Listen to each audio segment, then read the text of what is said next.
हर तरफ राजनीति की आग में झुलसते बंगाल में सियासी हलचलें तेज होती नजर आ रही हैं। जी हां, कोलकाता के केजीकर मेडिकल कॉलेज और अस्पताल में ट्रेनी डॉक्टर से रेप और हत्या के मामले में सियासत जारी है।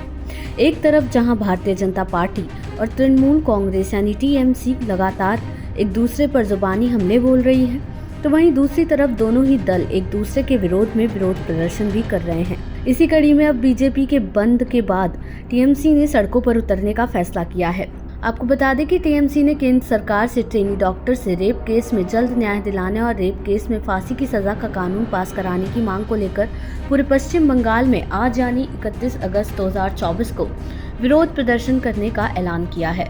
दरअसल कोलकाता की मुख्यमंत्री ममता बनर्जी ने 2 दिन पहले ऐलान किया था कि 30 अगस्त को टीएमसी के समर्थक छात्र प्रदर्शन करेंगे, जबकि 31 अगस्त को पार्टी के कार्यकर्ता और नेता हर ब्लॉक में प्रोटेस्ट करेंगे। वहीं दूसरी तरफ 1 सितंबर 2024 यानी रविवार को टीएमसी का महिला मोर्चा भी प्रदर्शन करेगा और ममता बनर्जी की केंद्र सरकार से मांग है कि देश में रेप के खिलाफ सख्त कानून बने। उन्होंने कहा था कि वो विधानसभा में ऐसा कानून लाएंगी जिससे रेप केस में पीड़िता को 10 दिन में न्याय मिले और अगर बिल को राजभवन ने पारित नहीं किया तो वहां भी प्रदर्शन किया जाएगा।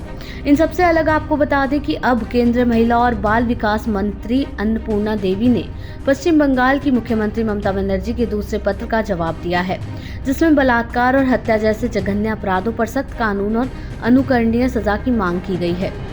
अन्नपूर्णा देवी ने अपने जवाब में कहा, पश्चिम बंगाल में फास्ट ट्रैक स्पेशल कोर्ट यानी एफटीएससी और विशेष पॉक्सो कोर्ट की स्थिति के बारे में आपके पत्र में दी गई जानकारी के संबंध में मैं ये उल्लेख करना चाहूंगी कि कलकत्ता उच्च न्यायालय से प्राप्त जानकारी के अनुसार पश्चिम बंगाल ने 88 फास्ट ट्रैक कोर्ट यानी एफटीएससी स्थापित किए हैं, जो केंद्र सरकार की योजना के तहत आने वाले फास्ट ट्रैक स्पेशल कोर्ट के समान नहीं है।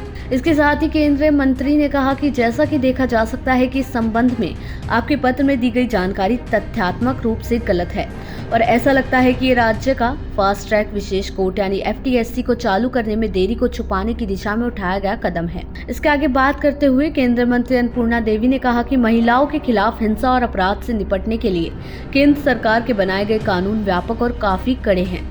केंद्रीय मंत्री ने यह भी कहा कि यदि राज्य सरकार केंद्रीय कानूनों का ठीक वैसे ही पालन करती है तो इससे निश्चित रूप से आपराधिक न्याय प्रणाली को मजबूत करने में मदद मिलेगी और अपराधों को कड़े परिणाम भुगतने पड़ेंगे। बता दें कि ममता बनर्जी ने 9 अगस्त को कोलकाता के आर्जिकर मेडिकल कॉलेज और अस्पताल में 31 वर्षीय महिला ट्रेनी डॉक्टर के साथ बलात्कार और हत्या की घटना पर देशव्यापी आक्रोश के बाद हाल ही में प्रधानमंत्री नरेंद्र मोदी को इस मुद्दे पर पत्र लिखा था। उन्होंने बलात्कार और हत्या के मामलों में समयबद्ध निपटान के लिए अनिवार्य प्रावधान की मांग की थी, जिसके चलते ममता दीदी ने पीएम मोदी पर फिर से निशाना साधा था और कोलकाता में एक ट्रेनी डॉक्टर से रेप और मर्डर के मामले पर लगातार बवाल जारी किया था। इंसाफ की मांग को लेकर पार्टियां एक दूसरे के खिलाफ सड़कों पर भी उतरी थी। आपको बता दें कि इस बीच पश्चिम बंगाल की मुख्यमंत्री ममता बनर्जी ने प्रधानमंत्री नरेंद्र मोदी को एक और पत्र लिखा था।